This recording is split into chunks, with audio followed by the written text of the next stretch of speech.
অভিভাবকহীন বাবা ছাড়া জীবনযাপনটা হলো একটা সব আছে কিন্তু আলো নেই, লাইট ছাড়া একটা লাইফ। আমার একটা রুমে সব আছে কিন্তু লাইট নেই, এরকম টাইপের একটা ব্যাপার।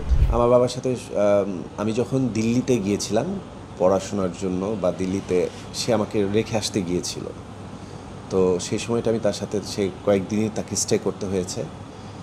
সেই সময়গুলোতে অন্য সময় তো আম্মুর সাথে থাকে বা আমাদের ফ্যামিলির সাথে থাকে, তো সেই সময়টা আমি আর আমার বাবা হোটেলে থেকে কলেজের অ্যাডমিশন অ্যান্ড কলেজের ভার্সিটির সমস্ত কিছুই বাবা সম্পন্ন করে আমাকে সেট আপ করে দিয়ে আসার জন্য গিয়েছিলেন। তো সেই সময়গুলো বাবাকে খুব কাছে পেয়েছিলাম, আর অনেক আগের কথা।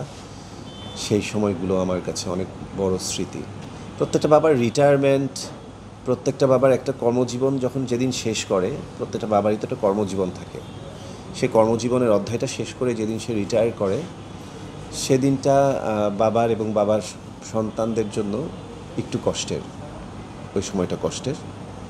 এছাড়াও বাবা যখন কিছু একটা আমাদের জন্য বা তার জন্য বা পরিবারের জন্য করতে চেয়েছে,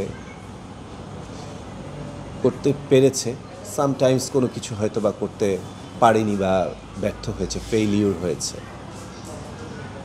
সেই সময়গুলো বাবার অস্থিরতা বা ছটফট বা বাবার আকুলতাগুলো খুব কাছ থেকে দেখেছি, অনুধাবন করেছি।